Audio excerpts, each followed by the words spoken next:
हम कई बार अधूरी इच्छाओं को अपनी कल्पना में सच मान लेते हैं, लेकिन हम ये भी समझते हैं कि कल्पना और हकीकत एक जैसी नहीं होती। पर अगर कोई इंसान कल्पना और हकीकत का फर्क ही भूल जाए और कल्पना को ही सच मानने लगे, तो उसके असली जीवन पर क्या असर होगा? क्या वो सामान्य जीवन जी पाएगा? मूवीज ट्राइब लेकर आ चुकी है एक ऐसी ही लड़की की कहानी, जिसने बचपन में अपने ही घर पर काला जादू होते देखा और उसकी जिंदगी बदल गई। क्या वो कल्पना में जीती है? लेकिन अगर उसकी कल्पना सच हुई तो 2025 की बेस्ट मराठी फिल्म जारण IMDb 7। कहानी का अंत आपका भी दिमाग घुमा देगा, इसीलिए पूरी कहानी देखे, कुछ भी मिस ना करे। अब कहानी में खोया जाए। गांव में बसा एक घर जहां गंगूटी नाम की एक तांत्रिक किराए पर रहती थी और वो वही काले जादू की साधना किया करती। जब मकान मालिक को इस बारे में पता चला तो उसने उसे अपने घर से निकाल दिया, लेकिन जाने से पहले गांगूटी कहकर गई कि उसने मकान मालिक की बेटी राधा पर काला जादू किया है, उसे एक पल भी चैन नहीं मिलेगा। ये सुनकर सभी घबरा गए। इसके बाद कई साल बीत गए। अब राधा की शादी हो चुकी है और अपनी बेटी के साथ शहर में अकेली रहती है। उसका पति काम की वजह से विदेश में रहता है। राधा का रोज का काम था अपनी बेटी साई को तैयार करके स्कूल भेजना। जैसे ही वो साई को स्कूल भेजकर घर लौटती, उसका मन अचानक उदास हो जाता। खासकर जब वो अपने पति की तस्वीर को देखती तो उसका दिल और बेचैन हो उठता। पुराने बीते पल उसे बहुत परेशान करने लगते। इसी वजह से वो तैयार होकर अपने साइकाइट्रिस्ट के पास गई। डॉक्टर धनंजय उसके बाबा का दोस्त है और राधा बचपन से ही उनके पास मानसिक इलाज कराती आ रही है। राधा ने कहा, डॉक्टर, मैं बहुत अपसेट महसूस कर रही हूँ। मैं कुछ दिनों के लिए अपने गाँव जाना चाहती हूँ, लेकिन फैसला नहीं कर पा रही कि जाना ठीक होगा या नहीं। बचपन की घटनाएं याद आते ही आज भी वो डर जाती है, इसीलिए पिछले कई सालों में वो सिर्फ 5 बार ही गांव गई है। डॉक्टर ने उसे बिना चिंता किए गांव के घर जाने को कहा, क्योंकि सबके बीच रहने से उसका भी मन अच्छा होगा। डॉक्टर ने उसे एक दवा दी और कहा, जब कभी बहुत डिप्रेशन या पैनिक महसूस हो तो ये दवा ले लेना। राधा ने पूछा, मगर मुझे कैसे पता चलेगा कि मुझे बहुत ज्यादा डिप्रेशन हो रहा है? डॉक्टर ने कहा, जब तुम अपसेट, घबराहट लगे और कुछ भी अच्छा ना लगे तो समझना कि तुम डिप्रेशन में हो। इतना सुनते ही राधा को कुछ महीने पहले की घटना याद आ गई। वो अपने पति शेखर और बेटी साई के साथ कार में जा रही थी। तभी सामने से आ रहे एक ट्रक से उसकी गाड़ी की टक्कर हो गई। लेकिन इसके बारे में राधा ने डॉक्टर से फिर से और कोई चर्चा नहीं की। अगले दिन राधा साई को लेकर गाँव की ओर निकल पड़ी। रास्ते में वो साई से इधर उधर की बातें करती है, लेकिन साई ज्यादा कुछ नहीं बोल रही, बस खिड़की के बाहर देखती रही। रास्ते में राधा ने अपने पति शेखर को फोन किया और हालचाल पूछा। उसने साई से कहा, पापा से बात कर लो साई, लेकिन साई ने सर हिलाकर मना कर दिया। फिर राधा ने शेखर से कहा, उसका मन अभी नहीं है, जब तुम देश वापस आओगे तभी वो तुमसे बात करेगी। इस तरह बातें और सफर करते हुए राधा अपने गाँव के घर पहुँच गई। लेकिन जैसे ही उसने आंगन में कदम रखा, पुराने डर ने फिर से उसे घेर लिया। गंगूटी का वो काला जादू याद कर उसे फिर से बेचैन करने लगी। फिर भी उसने हिम्मत की और घर के आंगन में प्रवेश किया। राधा का बड़ा सा परिवार था। उसे देख सभी बहुत खुश हुए। राधा भी लंबे समय बाद सबको पाकर बच्चों की तरह खुश हो गई, पर उसकी बेटी साई मानो उनके लिए अनदेखा हो। खैर, शाम को वो अपने बाबा के साथ झोले पर बैठकर बातें कर रही थी। तभी उसके बाबा ने बताया कि वो उस बड़े घर को बेचने वाले हैं, क्योंकि इतना बड़ा घर अब उनके लिए संभालना मुश्किल हो रहा है। पहले इस घर में बहुत किराएदार रहते थे। घर हमेशा शोरगुल से भरा रहता था, लेकिन धीरे धीरे सभी यहाँ से चले गए। इसीलिए राधा के बाबा अब घर बेचकर राधा की माँ को लेकर शहर में राधा के अपार्टमेंट में शिफ्ट होना चाहते हैं। ये सुनकर राधा पहले तो चौंक उठी, फिर बोली कि उसका सपना था वो, शेखर और साई सब मिलकर माँ बाबा के साथ एक ही घर में रहें। राधा उम्मीद भरे स्वर में ये सब कह रही थी, मगर उसके बाबा उसकी बातें सुन गंभीर हो गए और ऐसी भाव भंगिमा उनके चेहरे पर झलकी जैसे राधा ने कोई अनुचित और अजीब बात करती हो। अब रात में सभी लोग बैठकर खाना खा रहे थे। साई खाने में आनाकानी कर रही है तो राधा उसे अपने हाथों से खिलाती है। रात में अचानक राधा की नींद खुली तो देखा कि साई अकेले बैठकर खेल रही है। उसने साई को पास बुलाकर अपने बगल में सुला लिया। अगले दिन घर के सभी लोग मिलकर अंताक्षरी खेल रहे होते हैं। साई भी राधा के पास बैठी थी। तभी अचानक राधा ने देखा कि साई कब वहाँ से उठकर चली गई। वो उसे खोजते हुए घर के अंदर गई और देखा कि साई बिल्कुल चुपचाप एक जगह खड़ी है। राधा जब पास गई तो साई ने सामने वाले बंद कमरे की ओर इशारा किया। वही कमरा जहाँ कभी गांगुटी तांत्रिक रहा करती थी। राधा बचपन में इसी कमरे के दरवाजे की छेद से गांगुटी को काला जादू करते देखा था। बहुत साल पहले उसी तरह राधा ने फिर से कमरे के अंदर झांका। अंदर फर्श पर एक गुड़िया पड़ी थी। इसी बीच राधा की माँ भी उसे ढूंढते हुए वहाँ पहुँच गई और देखा कि राधा उस कमरे के अंदर फर्श पर बैठकर गुड़िया से खेल रही है। माँ ने उसे आवाज दी, लेकिन राधा ने कोई जवाब नहीं दिया। माँ ने हल्के से उसे छुआ तो राधा अचानक बहुत गुस्से में आ गई और ऐसा बर्ताव करने लगी जैसे वो कोई और इंसान हो। डर के मारे उसकी माँ चिल्ला उठी। घर के बाकी सभी लोग भी दौड़कर वहाँ आए, लेकिन तब तक राधा फिर से सामान्य हो चुकी थी। मगर वो उस गुड़िया को लेकर बहुत ही ज्यादा उत्साहित थी और सबको खुशी से बता रही कि साई को ये गुड़िया मिली है, उसने इसका नाम रखा है बागाबाई। ये सुनकर राधा की माँ डर के मारे बोली, ये तो वही डायन की गुड़िया है, इसमें शैतान का वास है, इसे तुरंत फेंक दो। लेकिन राधा ने कहा, माँ इस जमाने में भी ऐसी बातें सोचना मूर्खता है। उसने गुड़िया फेंकने से मना कर दिया और साई को लेकर उसे नहलाने ले गई। अगले दिन राधा की माँ ने अपने दोस्त राउत को बुलाया ताकि वो राधा पर से शैतान का साया हटा सके।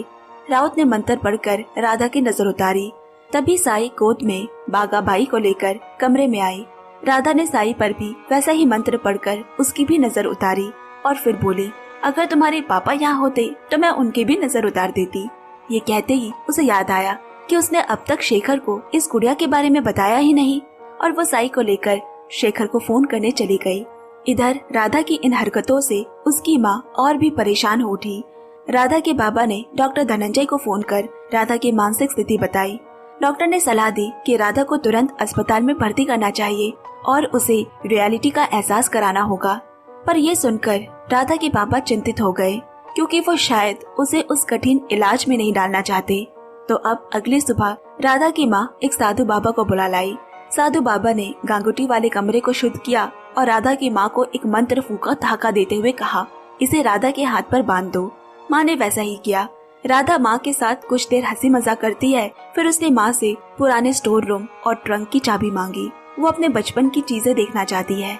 माँ के देने से मना करने पर राधा बहुत गुस्से में भड़क गई, तो माँ ने उसे आखिर में चाबी दे दी। फिर राधा अपने दो कजन प्रियंका और रेवती को लेकर स्टोर रूम में जाती है। वहाँ एक ट्रंक में राधा के बचपन का सामान रखा था। ट्रंक खोलने पर उन्हें कई चीजों के बीच एक पोटली मिली। पोटली के अंदर प्लांचेट की गोटियां थे, जिनसे मरे हुए लोगों की आत्मा को बुलाया जा सकता था। ये उनकी एक आंटी ने अमेरिका से भेजा था। राधा के दिमाग में अचानक ख्याल आया, चलो प्लांचेट करके देखते हैं कोई आत्मा आती है या नहीं। जिज्ञासावश तीनों मिलकर उन गोटियों को फेंककर आत्मा बुलाने लगे। ये गोटी लूडो के पासों जैसी होती है, लेकिन इसके हर गोटी पर अलग अलग अल्फाबेट लिखे हैं और कुल 7 गोटी थे। गोटी फेंकने के बाद ऊपर की ओर जो अक्षर आते उन्हें मिलाकर जो नाम बनता उसी आत्मा का आना माना जाता है। नियम यही था, लेकिन हर बार गोटी फेंकने पर अक्षर बेतरतीब आते, यानी कि जिनसे कोई नाम नहीं बन पाता। ऐसे ही खेलते खेलते एक समय पर राधा बहुत ज्यादा उत्तेजित हो जाती है। वो आत्मा को ऐसे बुलाने लगी जैसे किसी स्पिरिचुअल दुनिया में चली गई हो। राधा की ये हालत देखकर प्रियंका और रेवती जबरदस्ती उसे उठा ले गई और आखिरी फेंकी हुई गोटी वही फर्श पर पड़े रह जाते हैं। अब रात में राधा की नींद खुली तो देखा कि साई बिस्तर पर नहीं है। जब वो उसे ढूंढने निकली तो वो गांगुटी के कमरे में भागाबाई के साथ बैठी मिली। जब उसने कारण पूछा तो साई बोली कि वो उनसे बातें कर रही है। राधा ने उसका बचपना समझकर अभी खेलने का समय नहीं है कहकर उसे लेकर सोने चली गई। लेकिन जैसे ही राधा सो जाती है, साई फिर से उठकर बागाबाई के साथ खेलने लगी। अब अगले दिन राधा शहर लौटने की तैयारी कर रही है। माँ चाहती है कि वो ड्राइवर को साथ लेकर जाए। इस बात पर राधा गुस्सा हो गई और किसी कारणवश उसका ध्यान भटक जाता है। अचानक जैसे उसे याद आया कि उसने तो आज शेखर से बात नहीं की, इसीलिए वो शेखर को तुरंत फोन करके बात करने लगती है। इसी दौरान राधा के बाबा वहाँ आकर कहते हैं कि वो भी अभी शेखर से बात करेगा। लेकिन जब उन्होंने फोन मांगा तो राधा घबरा जाती है और बहाना बनाने लगी। पर उसके बाबा जबरदस्ती फोन ले लेते हैं और देखा कि फोन तो टूटा फूटा है और ऑन भी नहीं होता है। लेकिन राधा तो इतने दिनों से इसी फोन से शेखर से बातें करती आ रही है। सच सामने आते ही राधा जोर जोर से रोने लगी और बोली, वो शेखर और साई कार में घूमने निकले थे। तभी सामने से आती एक ट्रक से उनकी कार का एक्सीडेंट हो गया और इस हादसे में शेखर की मौत हो गई। लेकिन राधा की यादों में शेखर अब भी जिंदा है। वो एक पल के लिए भी ये विश्वास नहीं कर पाती कि शेखर मर चुका है। इसीलिए उसने कल्पना कर ली कि शेखर विदेश में है और रोज उससे फोन पर बात करती है। खैर, इसके बाद राधा शहर लौट आई और नॉर्मल जिंदगी जीने की कोशिश करती है, लेकिन उसका डिप्रेशन है कि किसी भी हाल में कम ही नहीं हो रहा। इसीलिए वो अब डॉक्टर रेशमी नाम की नई साइकाइट्रिस्ट के पास काउंसलिंग के लिए जाती है। डॉक्टर रेशमी ने उससे पूछा कि एक्सीडेंट कब हुआ था।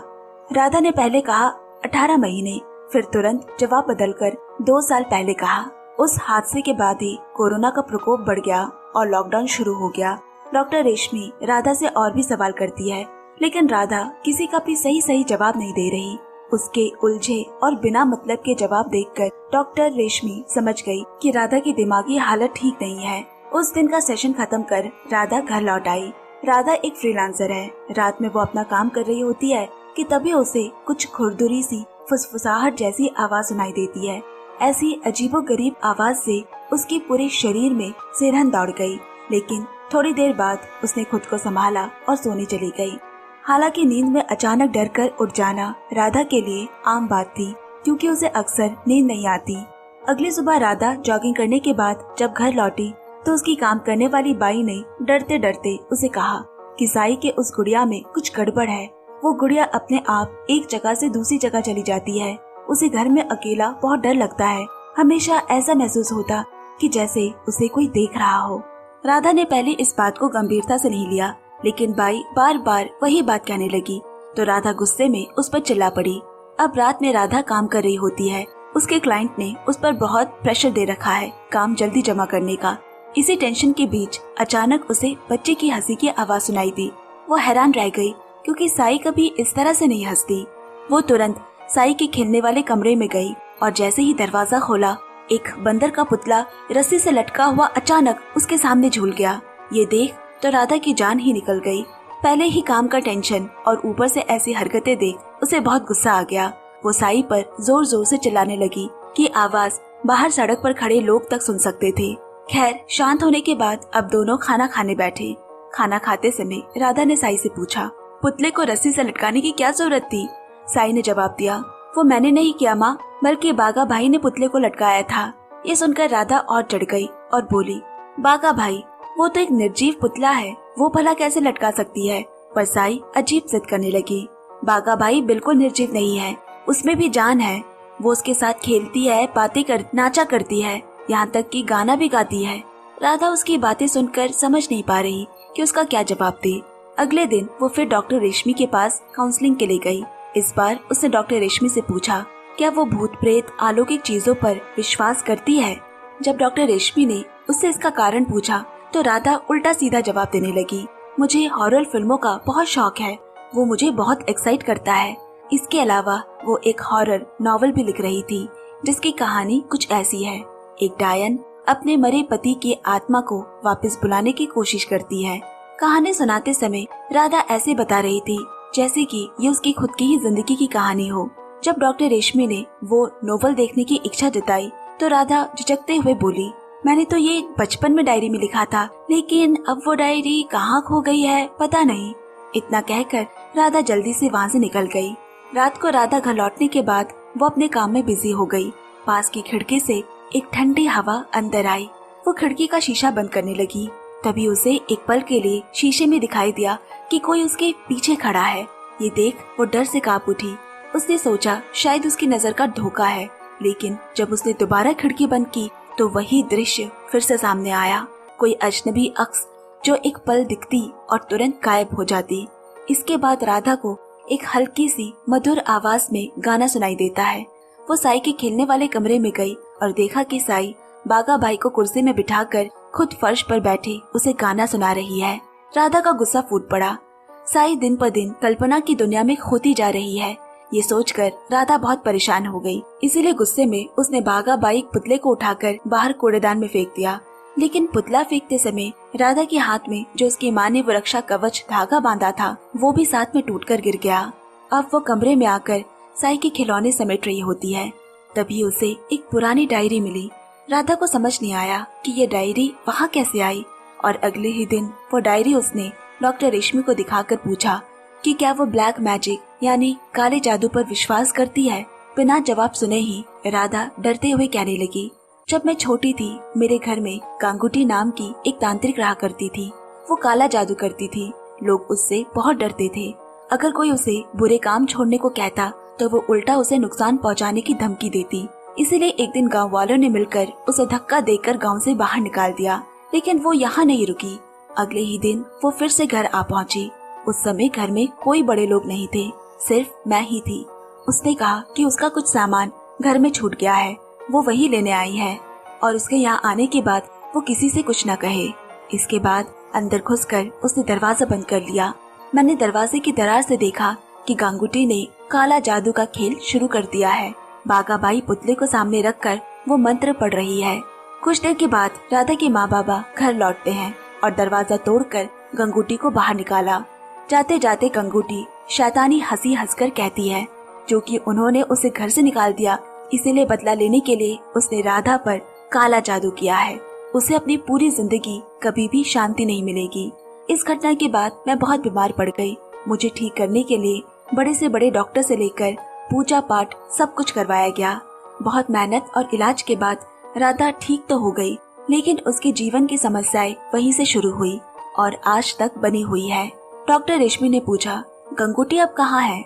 राधा बोली, गांव से निकाले जाने के कुछ ही दिनों बाद नदी में उसकी लाश मिली थी, लेकिन ये कोई नहीं जान पाया कि उसकी मौत कैसे हुई। इतनी बातें बताते बताते अचानक राधा को ख्याल आया कि उसने साई को पड़ोसियों के घर पर छोड़ रखा है। वो जल्दी से वहाँ उठकर निकलने लगी। तभी डॉक्टर रेशमी ने उससे डॉक्टर धनंजय का नंबर मांगा। राधा पहले तो टाल रही थी, लेकिन बहुत समझाने के बाद उसने नंबर दे दिया। राधा के जाने के बाद डॉक्टर रेशमी ने डायरी को अच्छे से देखा। उसमें कई मंत्र लिखे हुए थे। अब डॉक्टर रेशमी ने उनकी तस्वीर खींचकर अपनी एक दोस्त को भेजा और उससे इस सब के बारे में पूछा। उसकी दोस्त ने बताया कि ये एक शैतानी मंत्र है, बहुत ही खतरनाक और शक्तिशाली, यहाँ तक कि इनसे मरे आत्माओं को भी जगाया जा सकता है। इसके बाद डॉक्टर रेशमी ने राधा के दिए नंबर पर फोन किया, लेकिन ये नंबर डॉक्टर धनंजय का नहीं बल्कि राधा की कजन प्रियंका का निकला। उसने प्रियंका से बात कर असली नंबर लिया और डॉक्टर धनंजय से बात की। तभी उसे राधा की भयानक मानसिक स्थिति का पता चला। उधर राधा घर लौटी तो देखा कि जिस कूड़ेदान में उसने बागाबाई को फेंका था वो पुतला वहाँ नहीं है, लेकिन उसने ध्यान नहीं दिया और कमरे में चली गई। रात को वो टीवी देख रही होती है, तभी घर की घंटी बजी। झांक कर देखा तो उसका मरा पति शेखर दरवाजे पर खड़ा है। ये देखते ही डर और दहशत से राधा की जान निकलने जैसी हो गई। राधा खुद को संभालते हुए फिर से दरवाजे के बाहर झांकती है, लेकिन इस बार वहाँ शेखर नहीं था। डर के मारे राधा ने जल्दी से डिप्रेशन कम करने की गोलियां खा ली, लेकिन उससे भी कोई फायदा नहीं हुआ। उल्टा शेखर अब दरवाजा खिड़की जोर जोर से पीटते हुए उसे बाहर आने को कहने लगा। राधा पूरा घबरा गई और भागकर साई के खेलने वाले कमरे में पहुंची, ये देखने की साई ठीक है या नहीं। साई गोद में बागाबाई पुतला लेकर खेल रही थी। जैसे ही राधा पास गई, अचानक वही पुतला उसके गाल पर थप्पड़ मारता है। राधा हैरानी से पुतले की तरफ घूर कर देखने लगी। तभी देखा कि पुतला सचमुच अपना सिर उसकी ओर घुमा रहा है। वो और घबरा गई। इधर बाहर से दरवाजा पीटने की आवाज लगातार आती रही। तभी शेखर ने बाहर से एक भारी चीज उठाकर दरवाजे पर दे मारा और दरवाजा टूट गया। अब डर से कांपती राधा के हाथ पे जो भी चीज आई, छुरी, प्लेट, कांच का जार, सब शेखर की ओर फेंकना शुरू कर दिया। कांच की जार उसके सिर पर लगा और उसके माथे पर गहरी चोट आ गई। उसी समय ऊपर से साई की आवाज आई। राधा तुरंत कमरे में दौड़ी, लेकिन वहाँ तो साई थी ही नहीं, सिर्फ कुर्सी पर बागाबाई पुतला रखा था। गुस्से में राधा ने उसे उठाकर एक कोने में पटक दिया और बालकनी की ओर गई, जहाँ उसने देखा कि साई हाथ पकड़े मृत तांत्रिक गांगुटी के साथ खेल रही है। ये दृश्य देखकर राधा के बेहोश हो जाने की बात थी, लेकिन वो भी उनके साथ खेल में शामिल हो गई। इसी बीच डॉक्टर रेशमी भी डॉक्टर धनंजय के कहने पर राधा के घर पहुंची। वहाँ शेखर को जिंदा देखकर उसे हैरानी हुई, क्योंकि राधा ने बताया था कि शेखर की मौत एक्सीडेंट में हो चुकी है। उधर राधा भी शेखर और रेशमी दोनों को देखकर कंफ्यूज हो गई। तभी गांगुटी ने उसकी उलझन और बढ़ा दी। उसने कहा, ये दोनों असली नहीं है, ये तेरे भ्रम है, तो उन्हें खत्म कर दे। राधा पहले तो थोड़ी हिचकिचाई, मगर फिर अचानक उन दोनों पर हमला करने लगी। खासकर रेशमी पर तो उसने इस तरह से बुरा हमला किया कि लगभग उसे मार ही देती। तभी सौभाग्य से डॉक्टर धनंजय वहाँ पहुँच गए और शेखर के साथ मिलकर एक इंजेक्शन लगाकर उन्होंने राधा को काबू में किया। राधा के बेहोश होते ही वो गांगुटी का भूत भी गायब हो गया। राधा को अस्पताल में भर्ती कराया गया। अब सवाल ये उठा कि जब राधा कहती थी कि शेखर मर चुका है तो वो अचानक वापस कैसे आ गया। दरअसल असलियत ये थी कि राधा की असली समस्या उसकी बहुत ज्यादा कल्पना करना था। बचपन से ही वो कल्पना की दुनिया में खोई रहती और धीरे धीरे हकीकत से दूर होती गई। बचपन में गांगुटी की घटना ने उसके मन पर गहरा असर डाला। उसने सचमुच मान लिया कि गांगुटी के काले जादू की वजह से उसकी जिंदगी बर्बाद हो गई है। यही सोचते सोचते उसका भ्रम इतना गहरा हो गया कि वो पागलपन की हद तक पहुंच गई। तब डॉक्टर धनंजय ने उसके इलाज की जिम्मेदारी ली। लंबे इलाज के बाद वो नॉर्मल हो गई। कई साल तक सब कुछ ठीक रहा। फिर उसकी जिंदगी में शेखर आया। उससे प्यार हुआ और शादी भी हुई। राधा ने अपना अतीत शेखर को बताया था, लेकिन शेखर ने सब जानकर भी उससे शादी की और उनका जीवन बहुत खुशहाल रहा। लेकिन समस्या तब शुरू हुई जब उनका एक्सीडेंट हुआ और उस हादसे में कोई मरा नहीं था। शेखर थोड़ा घायल हुआ था लेकिन बच गया। पर यहाँ एक और सच्चाई छिपी थी। असल में राधा की साई नाम की कोई बच्ची कभी थी ही नहीं। उस दिन जब एक्सीडेंट हुआ था राधा 3 महीने की गर्भवती थी, लेकिन हादसे में उसका मिसकैरेज हो गया और इसी घटना के बाद से राधा की मानसिक समस्या शुरू हो गई। वो अपने बच्चे के मरने को किसी भी तरह स्वीकार नहीं कर पा रही थी। कुछ दिनों बाद शेखर विदेश चला गया और राधा घर में अकेली रह गई। तभी कोरोना के कारण पूरे देश में लॉकडाउन शुरू हो गया और राधा का भी बाहर जाना बंद हो गया। अकेले घर में रहते रहते उसने फिर से तरह तरह की बातें कल्पना करना शुरू कर दी। उसके बचपन की मानसिक समस्या फिर से लौट आई। एक दिन राधा के बगल वाले घर में नए किराएदार आए। उनके साथ एक बच्ची थी जिसका नाम साई था। राधा बालकनी से उसे देखती और सोचती, काश ये मेरी बेटी होती तो मैं इसके साथ बहुत खुश रहती। अपने अकेली और उबाऊ जिंदगी बदलने के लिए उसने साई को अपनी बेटी मानना शुरू कर दिया।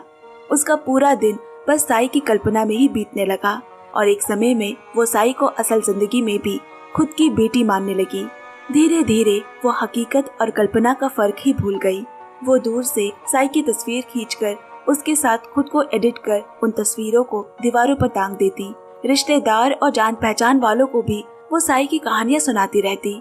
शुरू में शेखर ने कुछ नहीं कहा, लेकिन जब राधा के पागलपन की हद बढ़ने लगी तो उसने समझाने की कोशिश की। उनकी कोई बेटी नहीं है। ये सुनकर राधा बहुत गुस्सा हो गई और शेखर से बात करना ही बंद कर दिया। उसने अपनी कल्पना में एक नया काल्पनिक शेखर बना लिया जो उसकी हर बात मानता था। इस तरह उसने अपनी कल्पना में एक ऐसी दुनिया बना ली जहाँ सब कुछ उसकी इच्छा से चलता था। यही उसकी असली समस्या थी और उसने अपनी इस काल्पनिक दुनिया को सच साबित करने के लिए ही डॉक्टर रेशमी से काउंसलिंग करना शुरू किया। वो उसे अपनी तरह कहानी बताती ताकि वो उसे सच लगे। खैर, अब कुछ देर बाद जब राधा को होश आया तो वो सामान्य व्यवहार करने लगी। उसने शेखर और डॉक्टर रेशमी से माफी मांगी। कुछ ही दिनों में वो अपनी सामान्य जिंदगी में लौट आई। उसके माँ बाबा भी शहर में आकर उसी अपार्टमेंट में उसी के साथ रहने लगे और उसकी अच्छी सेहत के लिए पूजा का आयोजन किया। एक दिन रेशमी डॉक्टर धनंजय से राधा की स्थिति पर बात कर रही थी। उसने पूछा, राधा तो उस बागाबाई गुड़िया को कूड़ेदान में फेंक आई, तो फिर वो घर में वापस कैसे आ गई? डॉक्टर धनंजय ने तर्क दिया, शायद राधा ने सिर्फ कल्पना की थी और उसने असल में वो फेंका ही नहीं था और उसने अनकॉन्शियस मन से झूठ बोल दिया। वास्तविकता दुनिया में उनका यह लॉजिक सही था, लेकिन फिर भी डॉक्टर रेशमी के मन में शक बना रहा। उधर राधा का पुराना घर साफ किया जा रहा है। वही जमीन पर अभी भी प्लांचिट की गोटियां पड़ी थी जिसे राधा और उसके कजन ने आत्मा बुलाने के लिए खेला था।